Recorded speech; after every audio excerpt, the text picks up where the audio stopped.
Assalamualaikum warahmatullahi wabarakatuh. Halo semuanya, perkenalkan saya Aldi Darmawati, mahasiswi dari Prodi Pendidikan Pancasila dan Kewarganegaraan FKIP Universitas Riau.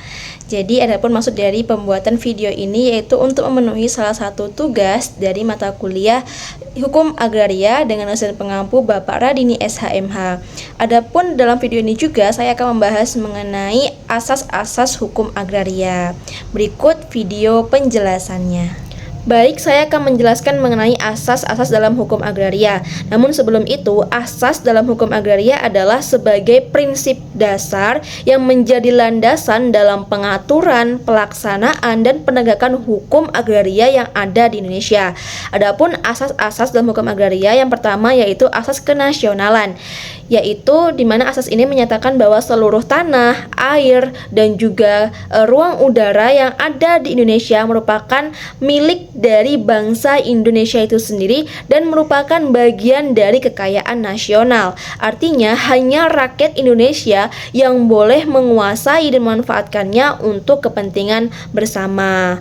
Lalu yang kedua ada asas religiusitas atau keagamaan, yaitu yang menyatakan bahwa tanah dan kekayaan alam yang ada di Indonesia ini dianggap sebagai karunia Tuhan yang Maha Esa, yang artinya kita wajib menjaga dan memanfaatkannya dengan bijak, dengan penuh tanggung jawab, serta tidak merusak alam. Contohnya seperti tidak menebang pohon secara sembarangan.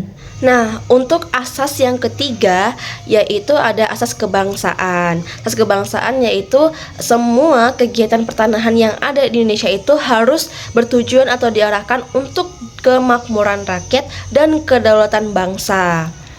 Artinya tidak boleh membiarkan atau membuat rakyat itu miskin di negeri sendiri hanya karena tanah itu dikuasai oleh segelintir orang.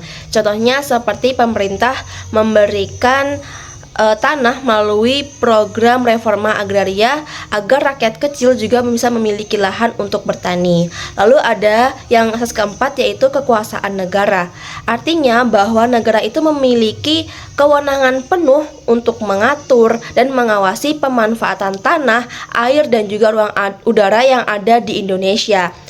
Tetapi bukan berarti negara itu bisa memiliki seutuhnya kekayaan tersebut, melainkan hanya untuk mengatur agar pemanfaatan tanah, air, dan juga udara tersebut bisa adil dan bisa menciptakan kemakmuran bagi rakyatnya itu sendiri.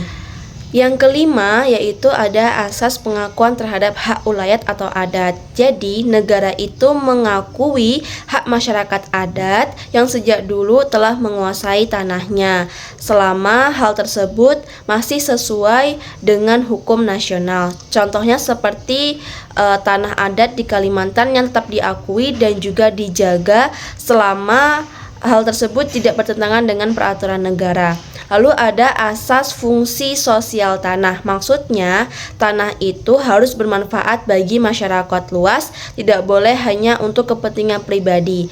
Contohnya seperti tanah kosong yang ada di tengah kota tidak boleh dibiarkan begitu saja, namun bisa lebih baik dimanfaatkan seperti untuk pertanian kota atau taman umum. Intinya yang bisa dirasakan manfaatnya untuk masyarakat luas juga. Nah, selanjutnya yaitu asas yang ketujuh, yaitu ada asas kebangsaan lagi atau kewarganegaraan yang lebih mengarah kepada kepemilikan atas tanah.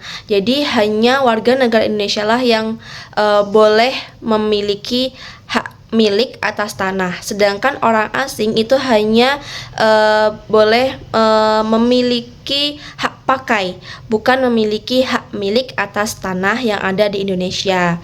Lalu ada asas persamaan hak atau demokrasi. Artinya semua warga negara, baik itu dia laki-laki ataupun dia perempuan, itu memiliki hak yang sama atas tanah.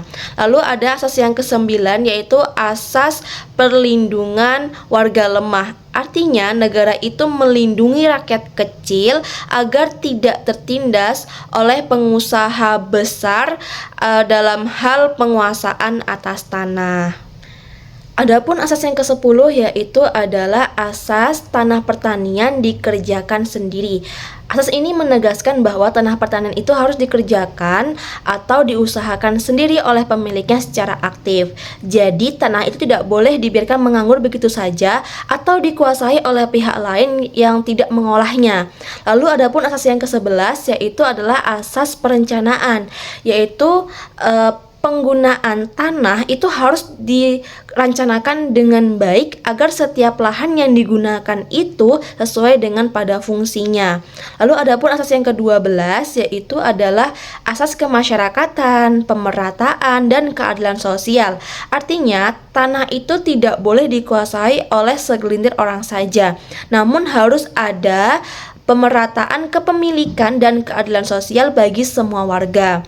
Contohnya seperti pemerintah yang membatasi luas tanah untuk dimiliki seseorang agar tidak terjadi ketimpangan sosial. Itulah tadi video penjelasan mengenai asas-asas hukum agraria. Saya memohon maaf apabila terdapat banyak kesalahan dalam penyampaian materi, dan saya mengucapkan terima kasih. Wassalamualaikum warahmatullahi wabarakatuh.